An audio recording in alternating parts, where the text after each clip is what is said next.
She laughed like the years had never touched her, loud and sharp, a sound far too bright for a dull Tuesday afternoon. I stared at the screen of her phone, breath steady, eyes fixed like stone. She held it up proudly, as if she was showing off a trophy she didn't earn. "My fiancé," she said with a wide smile. "Isn't he perfect?" It took every ounce of strength in me not to move, not to blink. There he was, wearing my sweater, the navy one with the worn-out collar, smiling that practiced, gentle smile he only used when he wanted to impress someone new. His arm rested around her waist, and her cheeks glowed with the excitement of new love. "My wife! My wife!" I passed the phone back slowly, forcing my hand not to shake. She didn't even notice. Of course she didn't. Why would she? It had been 10 long years since college. 10 years since we last talked. 10 years since she meant anything.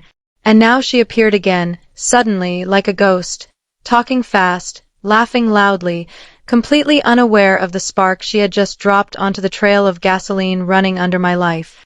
I smiled, drank my coffee, nodded as she bragged about wedding plans. But underneath my calm face, a storm was already roaring awake. The cafe light flickered above us. Soft jazz played.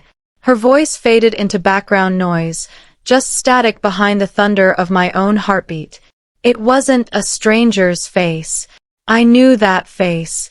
That small mole under his left eye. That tiny scar by his collarbone. I kissed that scar every night. My wife's fiancé. There are some things you can explain. This wasn't one of them. She leaned closer, giggling. He used to hate dating apps, but we matched.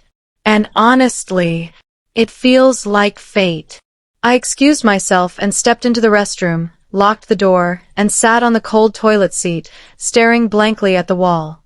Nothing added up. None of it made sense. Unless it did. I thought about last month, the late nights, the sudden new work project, the friend named Clara who always needed emotional support, the long showers, the cold kisses, the way she flinched when I reached for her hand. Still, some foolish part of me hoped I was wrong. Some weak part of me wanted to be wrong. I started slow. A small question here. A tiny comment there. And late at night, while she slept beside me, I checked her messages. Encrypted chats, deleted threads, but shadows always leave traces. She was careful. But no one is perfect. One night she left her phone charging and didn't log out of her email. A wedding planning RSVP sat open. His name and hers. Together. I saved everything. Every detail. Every receipt. Every date and location. Like building a blueprint of betrayal. During the day, I acted like the loving husband, cooked dinner, washed dishes, watched her favorite shows. But at night, I became something else. I installed cameras. One in the bedroom. One near the front door. And soon, the clues started appearing. Perfume that didn't belong to her. Lipstick smudges on his shirt when she did laundry. 2 wine glasses washed and drying when I came home late. She never noticed that I barely slept anymore. Never noticed that I watched her more than I touched her. And when she finally kissed me again, it felt like a goodbye she didn't say out loud. The final proof came on a random Tuesday, a video file. She never saw the camera above the bookshelf. Why would she look up? She thought I was away on a business trip. He walked in like the house belonged to him, dropped his keys in my bowl. She kissed him like she hadn't held me the night before. They didn't say much, just laughed, undressed, touched. I watched everything, every second, paused it when she whispered his name, stared at her face frozen on the screen. I didn't yell. I didn't break anything. I just sat there and stopped loving her. I waited for the right moment. 2 days later, Friday night, candlelight dinner, her favorite wine. She smiled like she was hiding something sweet. I poured the wine, set the table, then slid a small white envelope with a crimson ribbon across to her. She frowned. "What's this?" "An early anniversary gift," I said. She opened it. And then silence. Long, heavy silence. Inside were photos, screenshots, transcripts, still frames from the video, a printed copy of the wedding RSVP. She didn't look up at first. When she finally did, her face looked split down the center. She began to speak, but I lifted a hand. Calm, cold, controlled.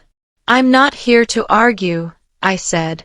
"I'm here to return what isn't mine anymore." She blinked, confused, scared. I stood, grabbed my jacket. "I sent a copy to him too," I added. "He might be late to the wedding, or he might never show up." Her breath caught.